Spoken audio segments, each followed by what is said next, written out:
Welcome to the Amazing Authorities Podcast, where game changers, visionaries, and category leaders share how they built their brands, platforms, and global influence. Your host is Mitch Carson, international speaker, media strategist, and creator of the Instant Authority System. If you're ready to learn from those who've done it and want to become the go-to expert in your space, you're in the right place. Welcome to the Amazing Authorities Podcast. Today, I have from Florida with her beautiful red top. She's had her colors done. She looks great. Betsy Pepine, or is it Pepine? Please. Pepin. Pepine. All right. Mm-hmm. Well, I got it right. Pepine. Yeah, I guess if you had the British in you, maybe they would have. It was actually Italian, Pepino. Oh, Pepino. All right. Well, this was Ellis Island. Is that what happened? Yeah. Okay. Yeah. All right. Mm-hmm. Well, there you go. Well, we're here, and I had Italian food last night, so I didn't know it was in your honor, Betsy. I had really good spaghetti and pizza, so I had it. You know, I'm in Thailand, but there's a fantastic Italian restaurant across from where I live, and I frequent it probably 2-3 days a week. I might even go there for breakfast this morning, and they have outstanding food. So you just made me hungry. Thank you. Thank you. All based on your last name. And you're here today. Now, tell us a little bit about your background. I know that you're in the real estate business. In Asia, they call that property business. But how did you get into this? So, like a lot of people in real estate, which I didn't realize, real estate tends to be a second or third or fourth career for people, at least in the U.S. It's not common to go in right from school. My first career was in the pharmaceutical industry doing marketing in big pharma up in the Northeast in the United States. But as often does, life throws us some curveballs. And when I was 31, I was laid off from the pharmaceutical company that I was working for. It was a one product company. The company did not get the product did not get FDA approval. So they laid off the commercial division, of which I was a part of. And that combined with a abrupt and unexpected divorce makes one pause and pivot.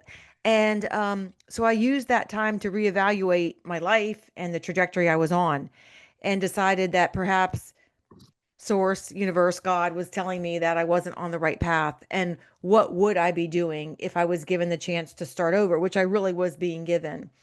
And so I decided to try real estate because it was something that I had dabbled in business school. My parents had always had investment properties and land. And so I had a little bit of a background in it. And so started in real estate, gave myself 2 years, had an exit strategy if it didn't work out. And it worked out beautifully. I knew I would like it. I didn't realize I would love it. And I loved it. I felt like I had found my passion. Prior to that, I'd always thought that doing what you loved, you did what you loved when you went home at night. You know, I didn't realize you could truly work and make a living doing what you loved until I got into real estate. And that was just over 20 years ago. And just have been building ancillary businesses from that. You know, I started with the brokerage, and then instead of expanding geographically, I expanded vertically. And so I started a title company. I started a mortgage company. I started a real estate school to attract agents, a property management company. And then probably the most rewarding is the nonprofit that helps address the affordable housing crisis we have in our country and in our area. And we have partnered with Habitat for Humanity, which I don't know if they have that in Thailand, but it's No, but I remember that was founded by President Carter, wasn't it? I don't know if it was founded by him, but he was very active in it, but it may have been. I don't know that it was truly founded by him, but very, very big supporter of it. And what I love about it is it's a hand up, not a handout. But so we build homes, we fundraise and sponsor the homes, and then we build the homes alongside the families that are going to be moving into them. And we really get to see the impact that a home makes on a family. You know, it's so much more than just the four walls and a ceiling. It changes health outcomes. It changes educational outcomes, quality of life metrics. I mean, everything improves when you have stable housing. So that's kind of how I got to where I am today. When residential, because my mother was a realtor in Los Angeles, so I grew up around this. It was always location, location, location. I heard that in my sleep. So she was strictly residential. Is your agency strictly residential, or do you also spill over? No. We do both. We do residential, we do commercial, we do investment, short-term rentals, long-term rentals. We kind of really run the gamut. I would say the majority of our business tends to be residential, but we do service the whole spectrum. And do you have one office or are you multi-office? So interesting you asked that. We had 3 offices in 3 different cities in North Central Florida. And then right before COVID hit, we closed down. I'm so glad. We closed the physical offices, but we still service those cities as well as a host of other ones as well. So we cover basically the north half of the state of Florida, coast to coast. But COVID really changed the way people work, and we didn't feel like we needed the physical office anymore. A lot of people are comfortable, especially agents working remotely. Wow. So we don't need that. So, all right, there's no big signage out front, and it's all virtual. There is in our one big city. Oh, so there is still a physical office. There's still a large 5,200 square feet of physical office in one city, and then everybody else is remote and dials in.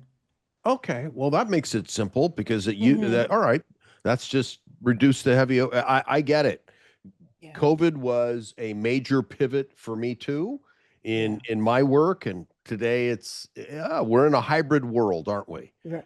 I know so many options nowadays. I mean, it's beautiful, the options that people have, and the flexibility and the ability to geographically be pretty much anywhere and not be limited by career choice, which I love. And even some of the large, well-known universities, which would probably poo-poo online universities for MBA programs and whatnot, now offer online education. I even think some of the Ivy League schools, Harvard has online, which you think you would never, an old stodgy university. Now you're from the Northeast. Tell us where did you go to school? So college, I went to Duke, which is in North Carolina. And then graduate school, I went to Wharton, which is at the University of Pennsylvania. I know about it, and it's been absolutely celebrated by the commander-in-chief. His name is Donald J. Trump. That is true. He's a little older than me, so I think a lot older. We did not cross paths, but no, I knew he wasn't a classmate, and he didn't go there for grad school. It was his undergrad. I don't think he has a graduate degree. Okay, yeah, I don't know. Yeah, he did go undergrad. I went for the graduate program for the MBA. Got it. No, I know it's one of the finer schools in the country. I'm an SC guy, Southern California, not South Carolina. I'd be talking a little bit different. Would not. Okay. Yeah. But interesting about COVID, my daughter, my younger daughter ended up going to Duke, and she was there during COVID, and she was studying abroad in Australia. And so Australia closed their borders very quickly. And so Duke is like, come home, you need to be home. And she's like, no, I want to stay. And so they let her dial in for the next 2 years. She dialed into classes, and she graduated in Australia with a diploma from Duke and took Duke classes the whole time. So they pivoted very nicely and allowed her to stay there. So colleges are adjusting. Did she remain there or did she come home? She is still there. She wow. went in 2019, and she just got her citizenship this year. She did not want to go back. Did not want to come back. She loves and I've been there, and I understand why. But she loves their quality of life and the work-life balance that Australia What city? provides. She's in Sydney. Yeah, I ran about 200 events in Australia, coast to coast. So I know the country very well. And Sydney, parallel to Los Angeles from my youth, not where it is today. Today it's a pit. But back then it was same weather because you just flip it. It's just south of the equator versus north of the equator. And it's same weather, smaller than LA. It's only 5 million people, but it's fashionable, it's safer, all of these elements. And it's a great city. I could see why. Is she talking funny now? Is she talking funny now? She has a couple words that like she'll say, I reckon, reckon. We Right. don't use that, Oh yeah. I No, not reckon. And unless you're from then, South Carolina. and then there's just, she does a lot of S's where we use Z's and, some of the syntax. And then I have noticed recently that her sentences end on the up. Yes. Yes. So yes, Yes. I'm noticing a little. I don't think she notices it, but I definitely notice. Yeah. Well, the first time I went to Australia to speak at an event in Melbourne, I landed, took a shower. I landed. I didn't take a shower right away. I checked into my hotel, and they said, "Go to the right, Mr. Carson. Here's your key," which was standard, was the plastic card. This was 2006, I believe it was, and go to the right, take a lift. I said, "Lift what?" It's an elevator. The stamp in the frame says Otis Yeah. Elevator Company, but they called it a lift. And Yeah. I was so confused by the vocabulary in the beginning, and it was an Yeah. adjustment. But great Yeah. country, great people. And Yeah. is there legacy involved with your kids? Do they want to jump in and get into the real estate business like mom? Well, so interesting. So both I have two daughters and they're 15 months apart, so they were both in college during COVID. And I like to have investment properties and I had some Airbnbs. And so I said to them, I said, "Hey, I don't want to manage these. Why don't you manage them for me?" So they both took a set of Airbnbs and they managed them from their dorm rooms. And it was a great experience for them. And so then my one daughter graduated and moved to New York City during COVID. Right. And so she continued to do that. And she got a real estate license in New York and then started building her company. So she has one of the largest Airbnb property management countries in our area. She ended up moving back to Florida, and now she's actually in law school, but she still has that company because during COVID, she started managing my properties. And my other daughter in Australia still has the properties that I had asked her to help me manage while she was in college. She still manages those for me remotely. So they're Here both kind of, in the US? she does it in Australia. My properties are in the US, but she Uh, manages them from Australia. okay. Yeah. Wow. Well, Yeah. So it works. Yeah. I So, guess so so. they're both in it in a way. Yeah, well, inadvertently or well, directly, Mhm. I would say. So that's good.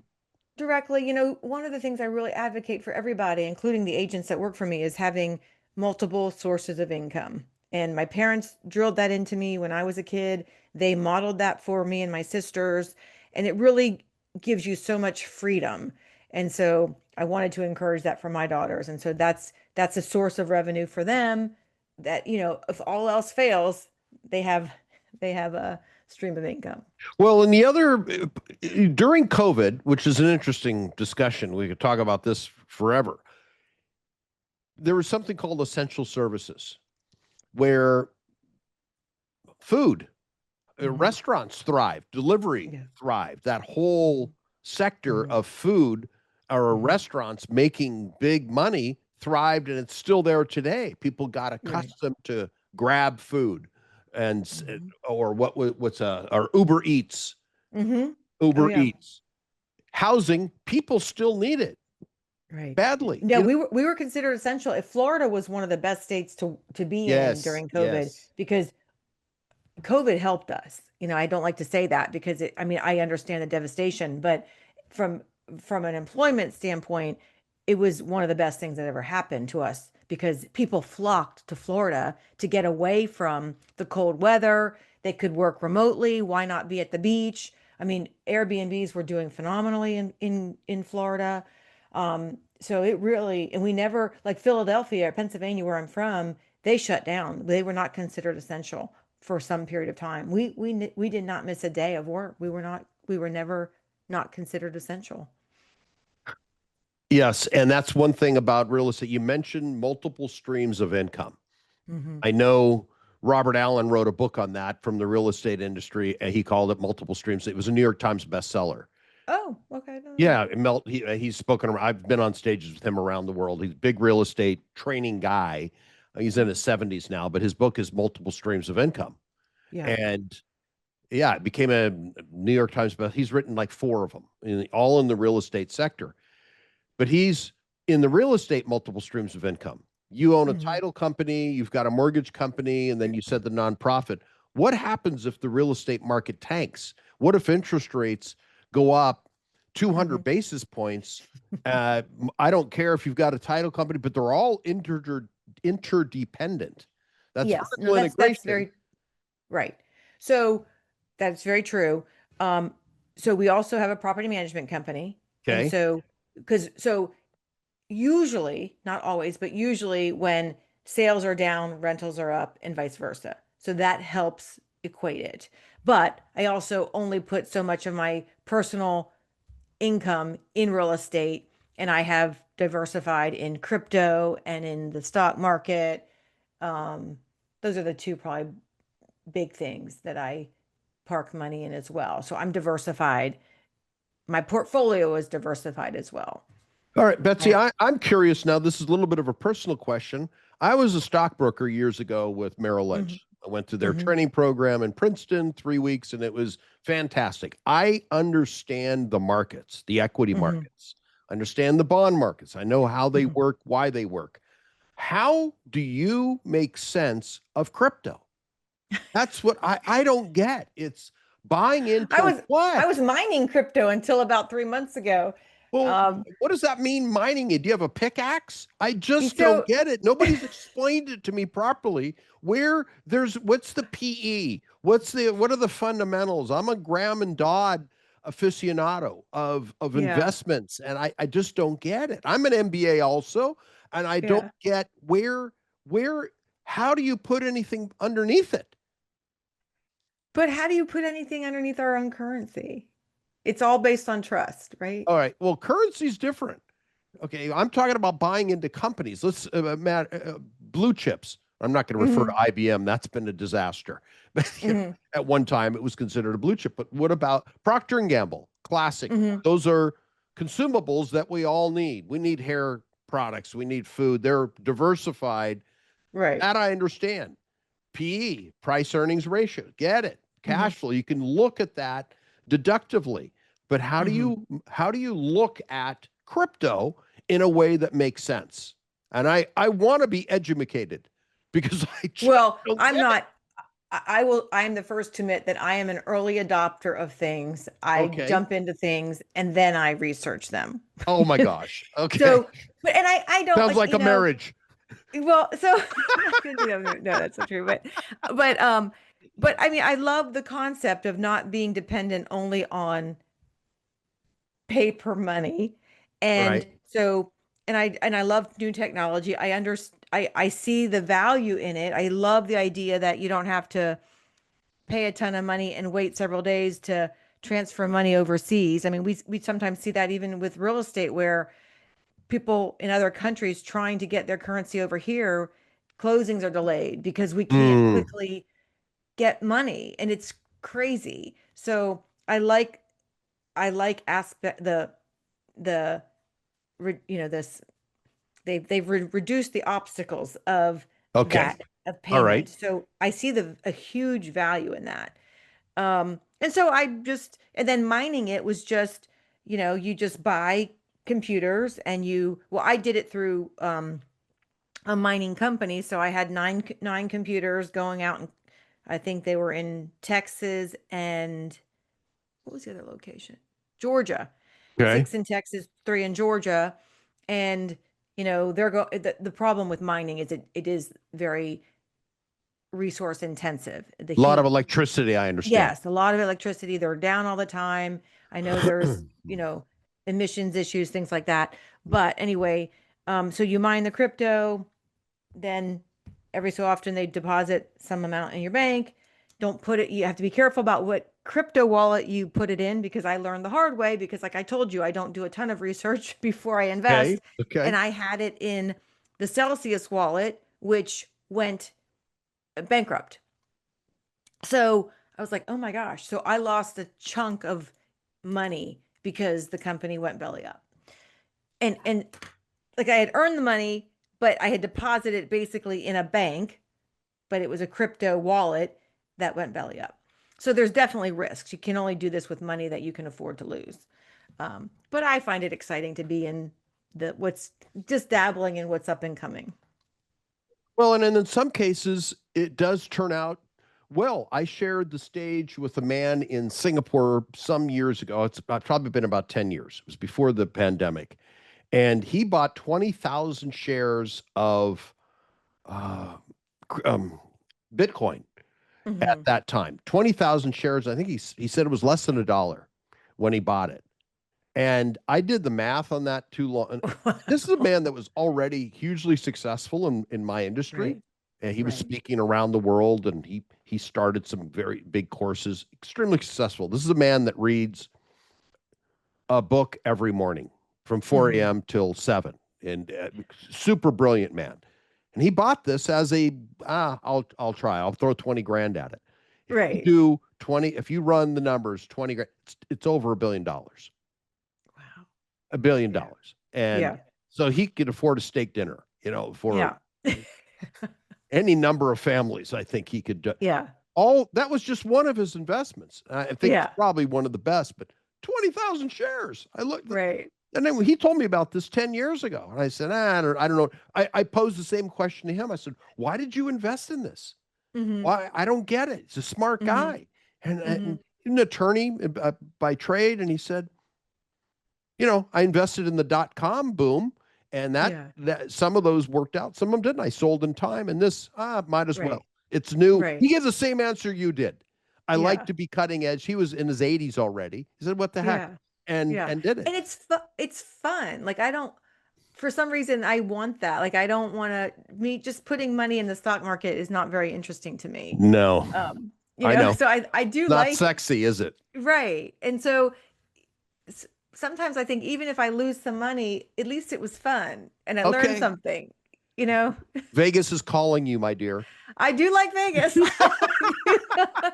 I am a blackjack player. Okay, well, Vegas is calling. I think they have the places in Mississippi, or what is it, Biloxi? Oh, Biloxi, yeah. Yeah, Biloxi has places. I'm sure they'd welcome your money. And well, you've got Atlantic City, but that's probably not We as have the Hard Rock. I'm not a big gambler, but okay. we have the Hard Rock Cafe in Tampa. Oh, well, There's a casino there now. I Hmm. didn't even know that. Okay, Yeah. well, there's a Hard Rock cafe here in Okay. in Thailand, which is Thailand. Yeah. interesting, but it's not a casino. Oh, okay. Just a hotel. But Oh, okay. tell me about your book. You've put your heart and soul into that. Oh, you just took a Hmm. deep inhale. I saw that. I saw Yep. that breath. It went in and it just came out with That book was a labor of love. Okay. Um, People asked me why I wrote it. I said I didn't really write it. It was birthed. It was Okay. coming. Sure. Sure. So that book came to be because about 10 years ago, I'm 56. And Mm-hmm. when I was 46, when I was in my mid 40s, I started feeling um, just discontent, with my life. And it actually took me a couple of years to even admit that to myself because I'm very aware of how blessed I am. And I didn't feel like I had the right to be unhappy, but I was unhappy. And when I explored that further through a variety of different modalities, what I uncovered was, I had felt like I had checked off all these boxes of what society, my family, what I read, everything around me told me this is what it means, or this is what you have to do to be successful. And I thought thus happy. Um, Realized I didn't have the fulfillment that I thought I wanted to have at that time in my life. And the source of that dissatisfaction came from a continuous, in various situations throughout my life, this feeling of confinement. And Mm. I compared it to if you've ever had the misfortune of ordering a bed mattress from Amazon, it arrives at your porch in a little box. And you're thinking, there's no way they sent me that king size mattress and it's in that box. And you lug that box inside, you rip open the box, and lo and behold, 2 days later, that mattress has expanded to the size it was meant to be. I felt that I was that mattress stuck in that box. And the boxes, people say, well, what do you mean? Because the book is called Breaking Boxes, Dismantling the Metaphorical Boxes That Bind Us. People say, what do you mean by metaphorical boxes? And what I mean are the beliefs, the attitudes, the expectations that your family of origin, society, your industry, your gender, your religion, your your peer group, we're bombarded with all this messaging on how we're supposed to live, what we're supposed to believe, how we're supposed to act. And I felt like I was living that life. It was a have you ever watched The Truman Show? Yes. The movie? It was like I felt like I was Truman and I was on this set. The set was orchestrated by others, and it wasn't my design. And and so when I started sharing my stories with others, people had their own stories, and I could tell that it was a topic that resonated with them, but it's not often talked about. And uncovering what these boxes are for different people. We all have them, but they're all different.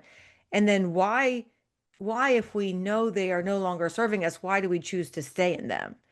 And so that's why I wrote the book, because I thought if I could just help one person think about their life in a different way by having them read my stories and my journey through these boxes and what I've learned, then the effort will have been worth it. So that's how the book came to be. And you have a course.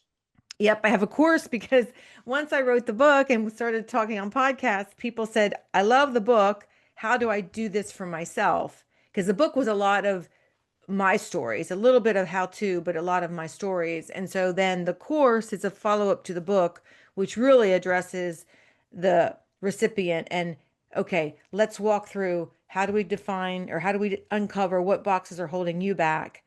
Why are you staying in them? What fears can we uncover and how do we dismantle those and make baby steps towards exiting those boxes that no longer serve? And an ancillary, a corollary is what boxes are we unintentionally putting others in that may not be serving them?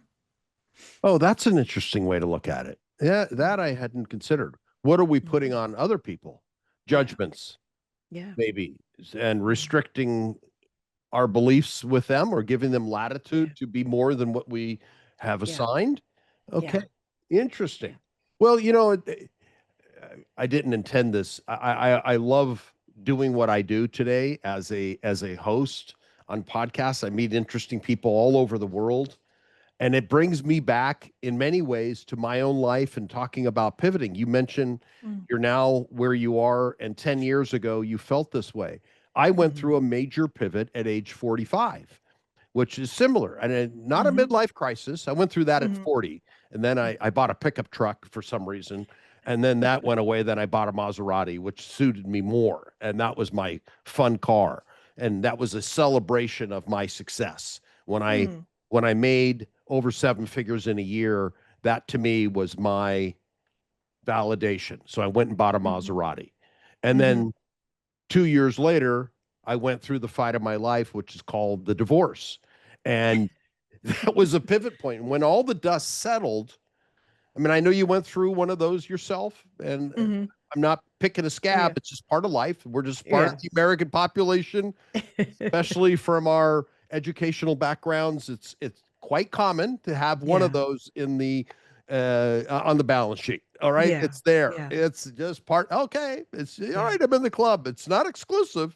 It's Right. it's for all.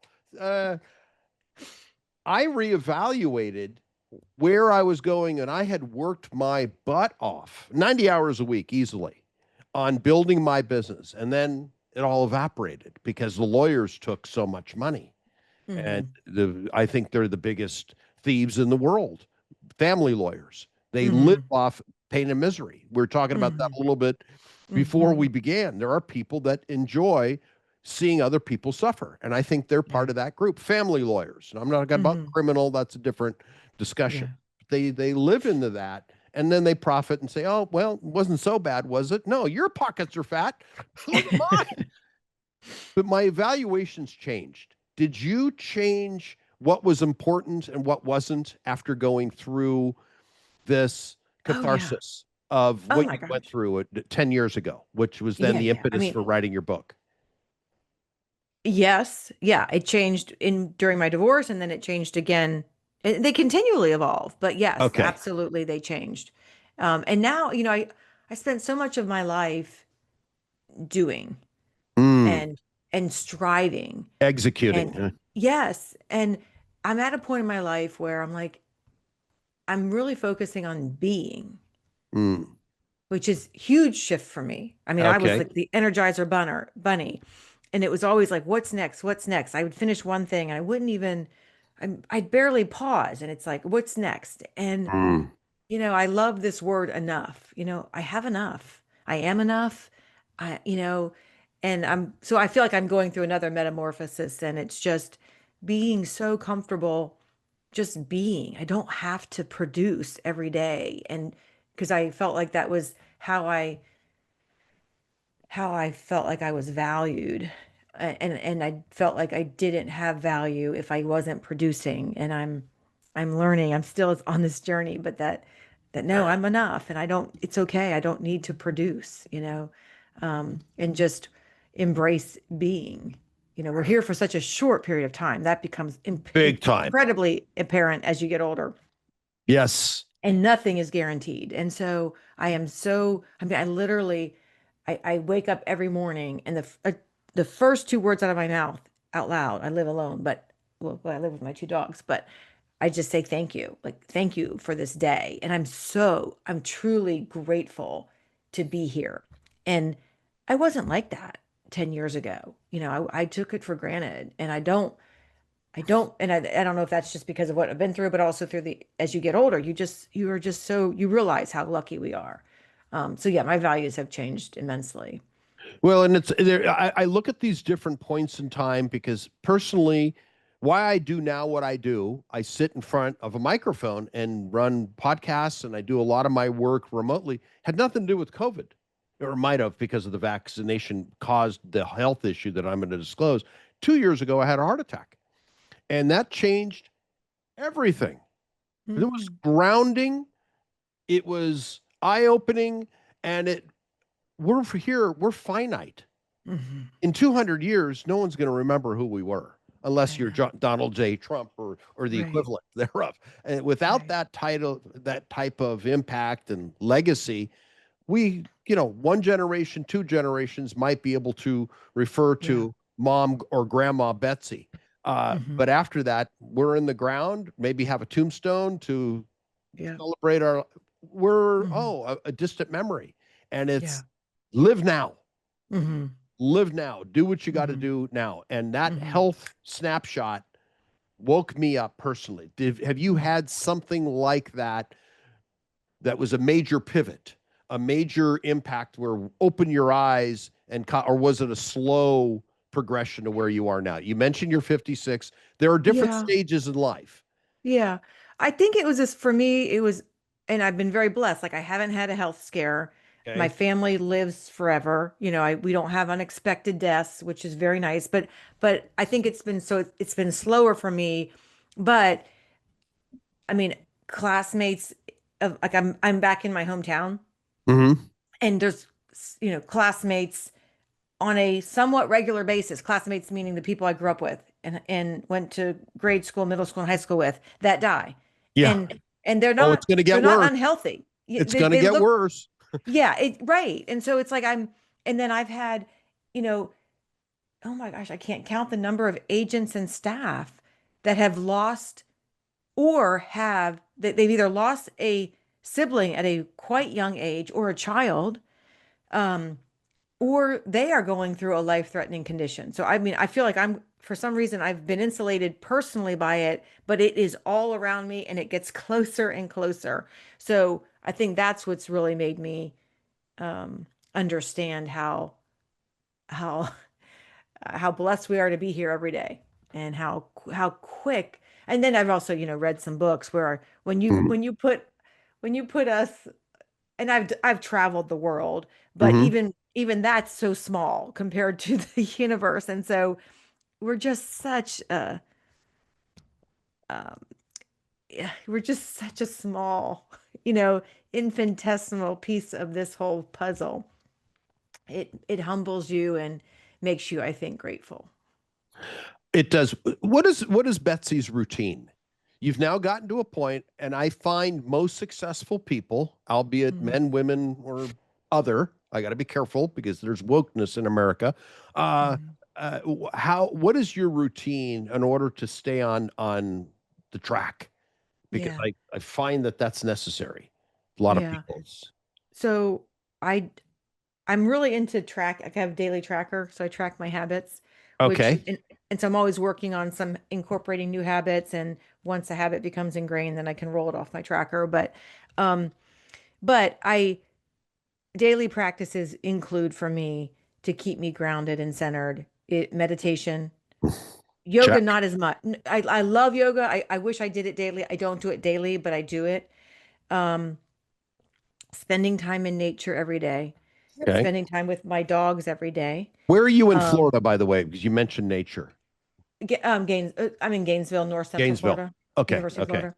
All right. Um, um, so one of the things I track, because sadly it's not something that comes naturally for me, is intentionally creating joy in my life every day. All right. Yeah. Um, and then I do a cold plunge every day. Oh my gosh, you've embraced that. I like I a hot have. shower. I Oh, try to do so one of the things I track is I make myself do something either new or uncomfortable every day. mm, Because I feel like that just continually just it makes me feel alive. okay. Peels the And onion. so Huh? what? Peels the onion. Yeah. And so if I haven't done something new or something that's made me uncomfortable, the cold plunge definitely does. So like I know I'll have done it every day. You do start to oddly, like I hate cold. I get cold very easily. My hands and fingers get cold very easily. But it didn't take me long to start craving it, which is surprising because I would have thought my body would have resisted it for a long time. But you really start to thrive in what it does for you. So highly recommend it. And what I did to ease into that, and before I invested in a cold plunge, I made myself take an ice cold shower every morning for 6 months because I said I don't want to invest in a cold plunge if it's going to be a fly by night, love it for a month, and then not use it. Oh, so you have a tub, an actual tub. On my Oh, on my oh, deck. Yeah. okay. Yeah, Okay. it's like it looks, most people think it's a hot tub, but it's a cold plunge. And I have it set at 50 degrees. And so yeah, so I did it. I did the ice cold shower for 6 months and I loved it. And so then I said, okay, now I can commit to buying the cold plunge. And so I now do the cold plunge. So that I exercise every day. Um, It's either those are the walking the dog or walking the dogs. I have a treadmill. I have a gym in my garage, which I did when during COVID, and I love it. mm, I'm a more of a I like to exercise. I'm not a group exercise person, so I like to do things okay. on my own. So those are the kind of the habits that I have outside of work. So the meditation every morning. Hmm. Oh, Okay. and at night. Oh, all Hmm. right. Hmm. Check, check. I get it. I do 5 minutes in the morning, 5 minutes before I sleep, and I run through Oh, a okay. gratitude list, and Yeah. especially at. Oh, okay, interesting. Yeah. Okay, Yeah. so any spiritual component to your success, So, if you're I was comfortable raised. sharing that. Yeah, Yeah. yeah, yeah. No. I feel like that's actually a segment of my life that um I'd like to enhance. I grew up Catholic, raised Mm-hmm. my children Methodist. Um, I read incessantly about spirituality, non-religious spirituality, which I love. Um, but I do feel like I enjoyed, even though I've never believed and embodied everything a certain religion preaches, I've enjoyed the rituals. Like I love Catholic hymns. I love being a part of a larger community. I love service. I love things that the the church institution and that kind of structure provides. And it was wonderful with the kids when because I raised them as a single mom, to have that sense of community Right. when I didn't have the traditional family. And I do feel like that's a piece that's missing in my life right now. Um, and I've been church shopping. I just haven't felt something that feels totally me yet. Well, you're in Florida. You could always go over to Scientology. Yeah, that's not one that's on the list. They'll only But I've take. read a lot about it just because I'm very curious about everything. And so um and I have some remote family members that are in it and just curious about it. But no, that's not one that I I read would. 7 books on the topic. I was curious as well. I thought, Yeah. okay, there's so much criticism growing up in Yeah. LA, and I know a lot of the celebrities are in it. Tom Cruise and Yeah. what's the John Travolta, Yeah. et cetera. And I thought, okay, I need to make my own decision before I judge something, and I need to Yeah. educate myself. So I read Yeah. 7 books on the topic. Started with Mm-hmm. the Dianetics book, and Mm-hmm. I found, well, L. Ron Hubbard was known to quote, "If you want to get rich in America, start a religion." So he did, Right. and it finally got stamped as a religion, and it Yeah. does practice. It is a religion. Religion is business, and the benefit is the sense of community and all that. But they Yeah. wrap their own dogma, and Mm-hmm. it's tax free. That's why they Mm-hmm. want that stat. That's what they did. It made they were about ready to go under, and then all of a sudden, the tax went away, Yeah. and Mm-hmm. that's theirs. Well, that's interesting. So that you've ticked the boxes, uh, and there's a common denominator I've noticed with people who are productive and authors who contribute, and it's a memorialization of their lives in many cases, of writing a Mm-hmm. book, Mm-hmm. of leaving that legacy, and meditation and or prayer. You didn't Mm-hmm. mention prayer, you said meditation. Mm-hmm. And now you're searching. It sounds like you're always searching for something new to enhance your life. Mm-hmm. There's the physical element where you're exercising daily, and Mm-hmm. you said you're a tracker, Mm-hmm. and all of these elements add up to who Betsy is, Mm-hmm. and you share that common denominator with so many of the guests. I don't have people that watch Netflix excessively on this show, and Yeah, I don't have TV. I'm not a you don't have big. a TV. I You have a don't. TV that hasn't been turned on in several years. I don't buy cable. I don't. I I feel like, and this is just me, but Okay. when I'm staring at a screen, I feel like I'm watching someone else live their life and I'm not living mine. And again, we're here for such a short period of time. Indeed. Why am I I mean, why am I trading my most valuable asset for that? And that's not a trade I'm willing to make. So your trade for that or your replacement is reading, is books. I read incessantly. When you said that the guy read a book a day, I'm like, oh, that sounds like me. You read a book a day? I read a couple books a week. Wow. And in what topics? I read predominantly, um, I mean, almost exclusively, it's all nonfiction. So it's either memoir, business, spirituality, self-help. That's it. Yeah. Top 5 books. Oh gosh. I have a book club. I've got a library at work. I've got a library here. I can't. 5 books that's Atomic too hard. I Habits. mean, Did you hmm? read Atomic Habits by James Clear? Yeah. Yeah. Okay. Yeah. Because you Yeah. talked I've read about, all oh, the okay. main business books. Yeah. Okay. But no, I can't say I have a favorite. I mean, I get Favorites. something from most books, you know? Okay. All right. So there isn't a particular. All right. Well, okay. Well, I Yeah. read about a book a week. I'm not as Okay. aggressive as you. And I do Yeah. occasionally watch Netflix because I like to check out. It's the Yeah. only other. I had a background. I was on the pro karate circuit in the 20s when I was going through college, and that was a way I made extra money, competed on Okay. weekends. And I talked about the only when I'm fully able to check out and not worry about whatever drama's going on in my head or thoughts or concerns is when I was in the ring. It was the only time Mm. that I was Hmm. 1000% using batting averages, 1000% focused because my Yeah. block was going to get knocked off. If I Yeah. wasn't right there, nothing Right. entered that space for that period of time when I was in the ring. That 3 minutes was focused. Yeah. Nothing else mattered. And I think it was it was for me, one of the most gratifying periods of my life. I competed for 3 years, loved it because I was so focused.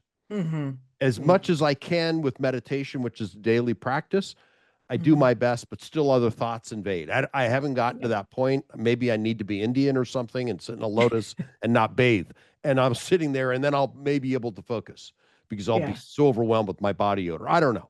But that period of time was so valuable where I was 100% focused. And watching a movie in some cases brings me there as well. Yeah. What brings you to that state? We all have. Yeah, like when you're in total flow. So being in nature, running, I'm a big runner, and I love art. I don't know if you can see I've got art, but I mean I love art. I I'm see not good at something on the wall. I don't know if that was just like a slop of paint or it's like oh, there we those are go. all my those are a set of Oh wow. Okay. yeah. You are an But I mean I artist. do like And a teddy bear. I do watercolor, I Okay. draw, I do mixed media. I mean, I'm not good, but I love it. It's very like you said, you can totally, disappear and be totally ingrained in what you're doing. And so that for me is a creative outlet that I just so love and get so much out of and joy. Well, that's fantastic. And what have you learned as an employer that makes your real estate agency successful? Have you employed or tactics or implemented tactics? Because the biggest issue with an employer, and I know this myself, running a couple companies, over turnover of employees is the biggest line item. How have you been able to work with that? Well, I think, you learn that I hope people learn that people don't leave companies, they leave their manager. And and so I take it, and I think rightly so, very personally when someone leaves because I have failed.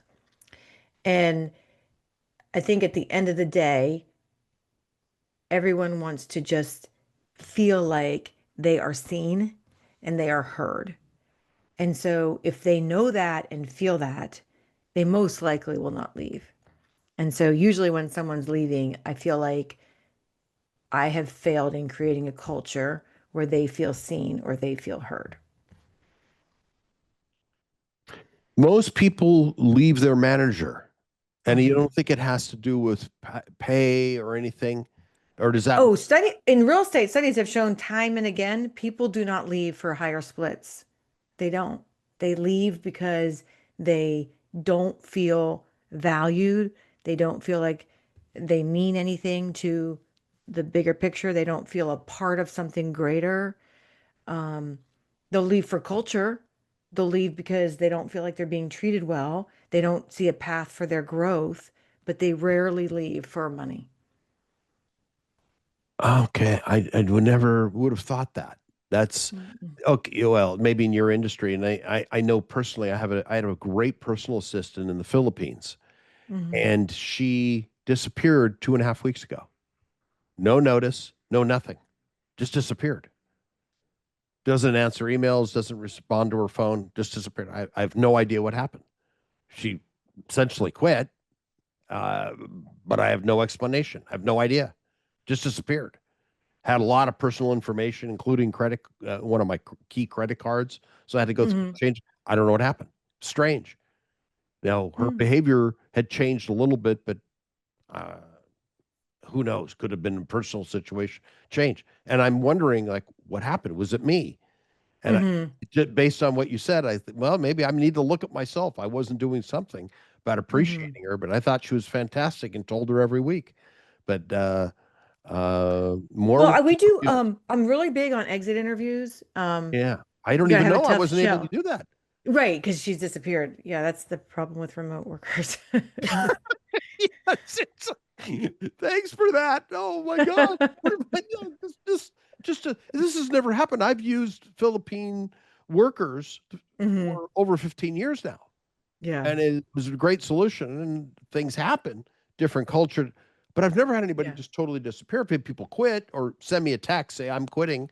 All right, with no notice or with decent notice, most are. But just to disappear was the strangest thing in the world. But well, I hope I mean, my first thought is she okay? I hope she's okay. He or she is okay. Yeah, I don't know. You just happen to do that. But your point is very valid. I love the pause and pivot. Take a pause, evaluate. Is that what that means? Well, so I use it. So when I came to that when I was facing my divorce and my layoff. But I also use it. So I think a lot of people are held back for fear of failure. And I decided long ago that I'm not going to let that stop me. And so I just wrote fear or failure out of my life. So I don't believe failure to me is just another box. It's a box that if we choose, we can label certain outcomes as failure, right? It's a choice. Sure. So I have chosen that's not a choice I'm making. So worst case scenario, the outcome is not what I had hoped. So I have to pause and pivot. And I have done that countless times before when I have not wanted to. And I'm still standing. And I've learned something. You learn so much. You always learn something from any experience. You learn something that you take with you and makes you better for the rest of this journey. So how could we even begin to think that that's failure? So that's how I look at pause and pivot. Okay. Well, great. Betsy, where can they get in touch with your book and invest in your course so they can break through the So my book is available on all the online retailers. It's also on my website, which is my name, betsypepine.com. My course is on the website. A free toolkit is on my website. And then I'm on all the social channels with my name, which is at Betsy Pepine. At Betsy Pepine. Well, and on LinkedIn, where I need to connect with you there. Okay. Wonderful. Well, Betsy, well, thank you, Mitch. It was a pleasure. All right. Well, you have a good day. Thank you. Thanks for tuning in to the Amazing Authorities Podcast. If today's episode inspired you, take a moment to subscribe, rate, and leave a review. It helps more experts like you rise to the top. For behind-the-scenes access and free resources to boost your authority, head to mitchcarson.com. Until next time, stay amazing.